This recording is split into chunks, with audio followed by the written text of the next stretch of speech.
ഉൽപ്പത്തി പുസ്തകം 42 അധ്യായം 8 യോസഫ് സഹോദരന്മാരെ അറിഞ്ഞുവെങ്കിലും അവർ അവനെ അറിഞ്ഞില്ല. വളരെ ഹൃദയസ്പർശിയായ ഒരു പ്രസ്താവനയാണ്. യോസഫിന്റെ സഹോദരന്മാർ മിസ്രൈമിൽ വന്ന് ധാന്യം മേടിക്കുവാൻ നിന്നപ്പോൾ യോസഫിന് സഹോദരന്മാരെ മനസ്സിലായി. കാരണം അവന്റെ രക്തത്തിലുള്ളവരാണല്ലോ മുമ്പിൽ വന്നു നിൽക്കുന്നത്.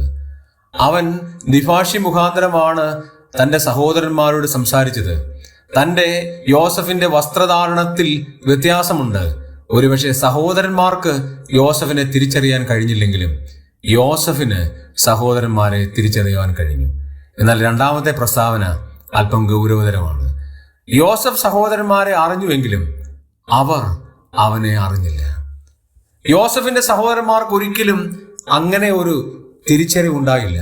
കാരണം തങ്ങൾ ഉപേക്ഷിച്ച, തങ്ങൾ വിറ്റുകളഞ്ഞ, തങ്ങൾ എന്നേക്കുമായി മറന്നു കളഞ്ഞ ഒരാൾ ഈ ഫറവോന്റെ കൊട്ടാരത്തിൽ ഉന്നതമായ ഒരു സ്ഥാനം വഹിക്കുമെന്നുള്ള കാര്യം സഹോദരന്മാർ സ്വപ്നത്തിൽ പോലും വിചാരിച്ചില്ല. അവർ ചിന്തിച്ചിട്ട് പോലുമില്ല. ഇതാണ് ദൈവത്തിന്റെ പദ്ധതി. ഒരുപക്ഷെ നാം പലരെയും മറക്കുമായിരിക്കാം, നാം പലരെയും ഉപേക്ഷിക്കുമായിരിക്കാം. പക്ഷേ ഉപേക്ഷിക്കാത്തൊരു ദൈവം സമൃദ്ധിയിലേക്ക് കൊണ്ടുവരുന്ന ഒരു ദൈവമാണ്. നമ്മെ അനുഗ്രഹിക്കുന്ന ഒരു ദൈവമാണ്. യോസഫിന്റെ ദൈവം എന്റെ ദൈവമാണ് എന്ന് നമുക്കും ഏറ്റുപറയാം.